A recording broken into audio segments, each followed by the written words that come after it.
little mama, you a 3-star. I ain't sleeping when I say I'm in my dream car. Oh. What's good, mind speakers? Welcome back to my channel, or welcome to my channel if it happens to be your first time here. I was on Twitter the other day, a topic came up which I feel like is an in-depth topic that we don't talk about, but we have to talk about. And the topic is, are all these new female rappers copying Nicki Minaj? And the answer, in short, is yes. Now, if you're gonna go down there and leave a nasty comment, before you do that, shut the fuck up and allow me to finish talking. Thanks. Look at what Nicki's accomplished. Her influence is undeniable. She's changed female rap, she's changed artistry, she's changed pop music. Through her success, everyone's gonna want to take a piece of something she did and make it their own. They've done it to Missy, they've done it to Kim, they've done it to Lisa Left Eye Lopez and don't cite her as a source. They do it to Jay-Z, they're doing it to Drake. They do it to everybody who has succeeded to that magnitude. It happens in sports as well. They do it to LeBron, they do it to Kobe, they do it to Jordan. I'm sure a lot of these girls are inspired by Nicki in one way or another, and I think that's a great thing because they should be, and it should be celebrated that Nicki has that type of influence. But I think it's important to go a little bit deeper than, yes, they're copying Nicki Minaj. Because there are also a couple reasons why. One of those reasons is New York culture is just the dominant culture. Because New York is the birthplace of hip hop.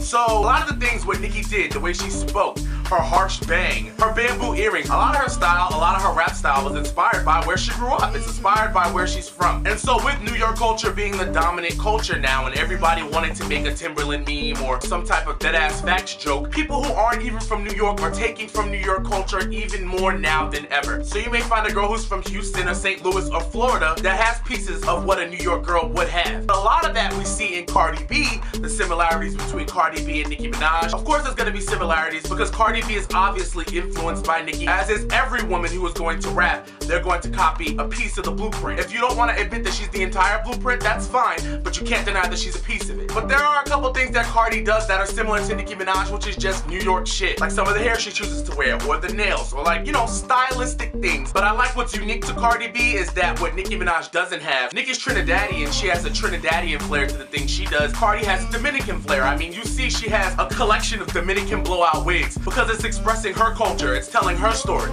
It's just that a lot of their story may be similar. But the biggest reason why I wanted to do this video as to why people are saying, why are all these new girls copying Nicki Minaj, or why does everybody look like Nicki Minaj, or this or that? I said before, you can't deny the influence, you can't deny the impact. Labels are gonna put money behind that type of situation because of the influence, because of the impact, because everybody wants to make money like Universal has made money. Everybody wants to do that. So if they can find a way to make that magic happen again, they're gonna make it happen again. The problem though when labels do that is they're only looking at their physical attributes, and they don't understand that on top of being beautiful, Nicki Minaj was a rapper. Like, she just wasn't just a fine girl that they pulled out of Starlet's No Shade to Dream Doll and just put her in front of a camera and said, go ahead, you a rapper now. No, she was an actual rapper. Being pretty, of course, caught their attention, but being a rapper kept their attention. So I kind of feel like it's patronizing as a female rapper for people to reduce you to what you look like. They shouldn't do that. They should respect you for your skill, everything that you bring to the table. But also, the general public, but more important, the powers that be, the men at the label, only respond to one hyper-feminine, pretty, hypersexual archetype, right? And that's what Nicki Minaj really is. And that's what Cardi B is. They're very feminine, they're very pretty. You're gonna find that a lot of the girls that they put money behind are the girls that are sex symbols, girls that lead that way, and that's completely fine. If that's what you want to do, you have the right to express yourself that way as a woman, if that comes naturally to you. But there are women who rap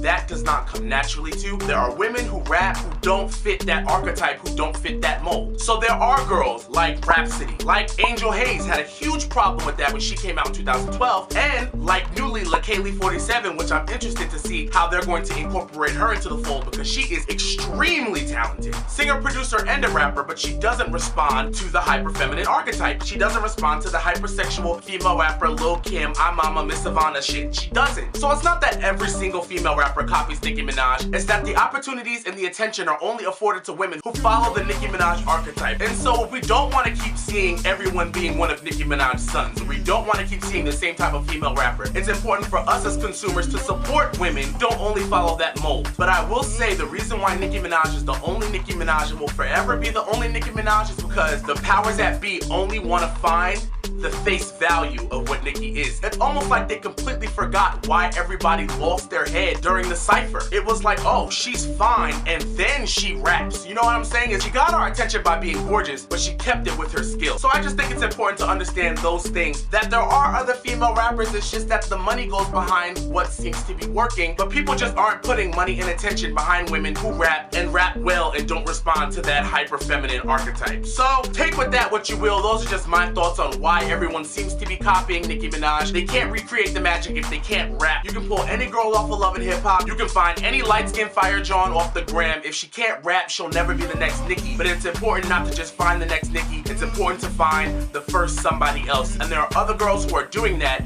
They just need the shot. They need attention. But it starts with us paying attention, because bottom line is if we put our attention behind it, the labels are gonna sell it to us. It doesn't matter. We need to focus first on other women who don't just follow that one mold. So if you like this video, don't forget to like and subscribe. If not, suck a dick, and I'll be seeing you guys later. Deuce.